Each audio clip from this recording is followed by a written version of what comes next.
2019 has been a pretty great year for me in terms of travel and coasters, taking my coaster count over 900, so I like to think I'm in a reasonably good position to compare different coasters, as I'm often asked which are my favourites. Rather than having a top 10 or 20, I've decided to break it down into the best coasters in a variety of categories, so that in this way I'll show you what I believe to be the best coaster in each class, along with 4 other nominees. Outside of the most anticipated 2020 coaster, and the coaster I would most like to ride, I've ridden every single coaster in these nominations, and narrowing it down from 900 to just these few has not been easy. So with that in mind, the first category we have is Best Wooden Coaster, and the nominees are The Voyage, El Toro, Lightning Rod, Ravine Flyer 2, and Boulder Dash.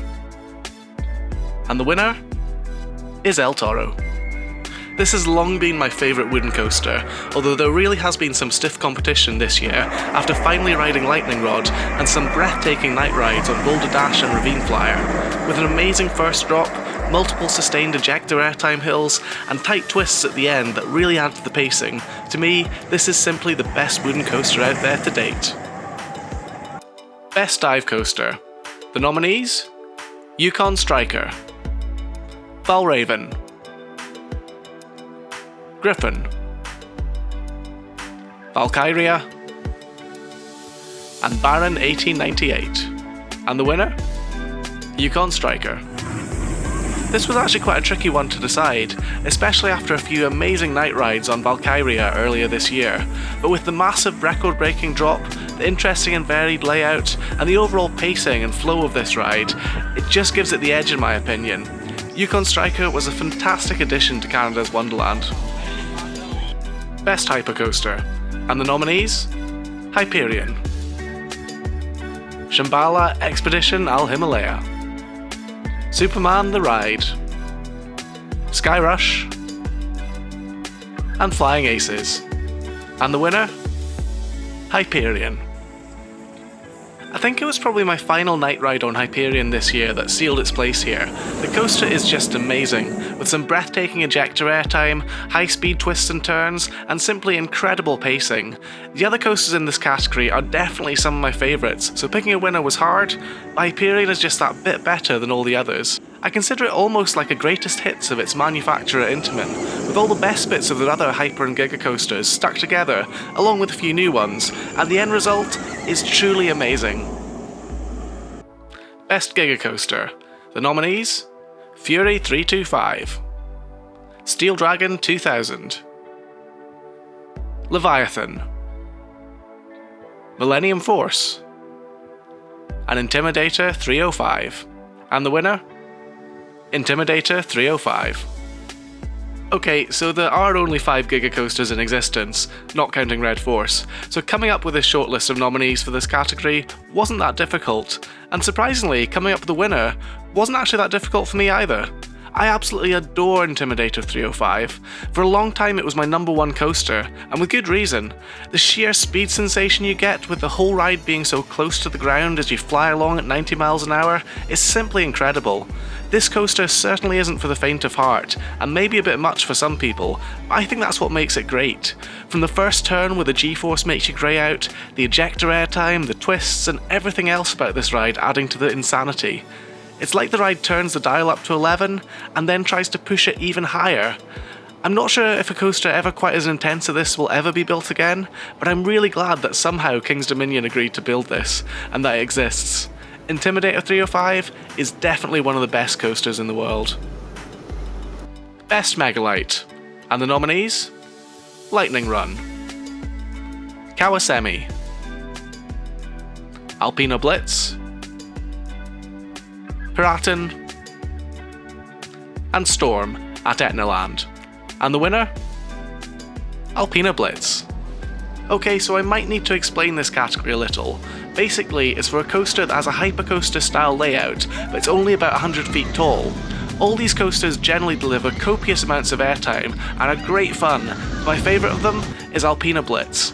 Clearly it was inspired by the Intamin mega-lites, but the German manufacturer Mac's take on this kind of ride is just fantastic airtime-filled fun. It's got a mixture of floater and some ejector air, and the super comfy max seats mean you're almost guaranteed to come off this ride with a huge smile on your face. It's just fantastic fun. Best hybrid coaster, and the nominees?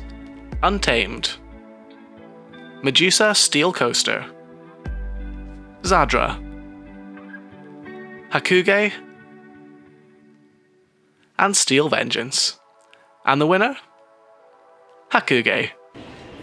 Okay, so if you've seen my other video comparing Hakuge, Steel Vengeance and Zadra, then you'll know this was pretty much a foregone conclusion, although I must say that Medusa and Untamed are both fantastic coasters in their own right, albeit on a slightly smaller scale. Medusa's pacing in particular is pretty amazing, but in the end for me, nothing has been able to top the mighty Hakuge. It's simply a magnificent coaster, and despite all these other coasters being fantastic, it still reigns supreme as my number one.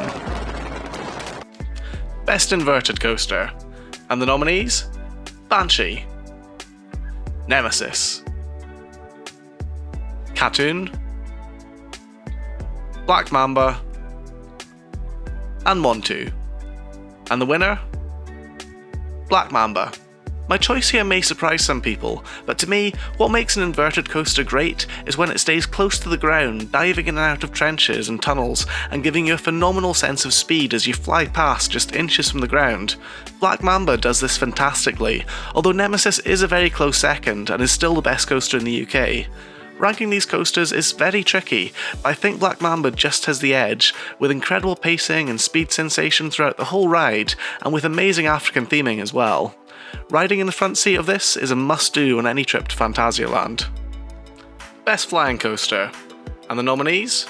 The Flying Dinosaur, Superman Ultimate Flight, Manta or Acrobat, Tatsu, and Galactica or Air.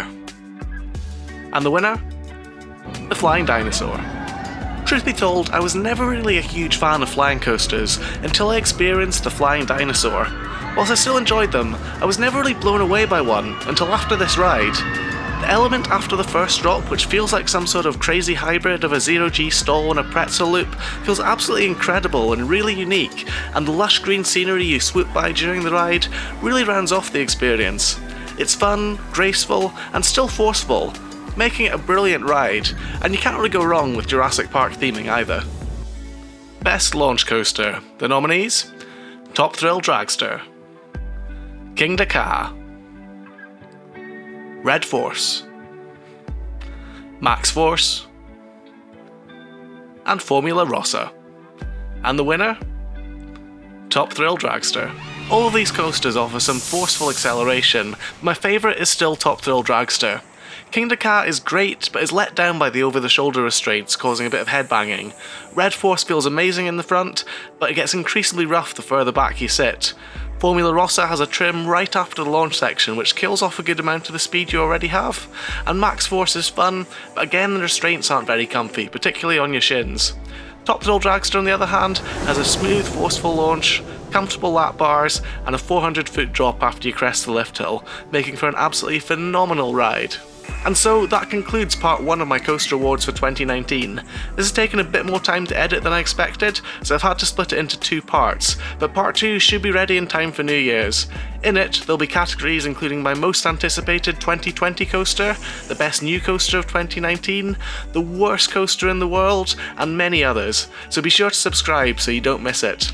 For now, this is Rollercoaster David wishing you a Merry Christmas, thanks so much for watching, and I'll see you again in another video very soon.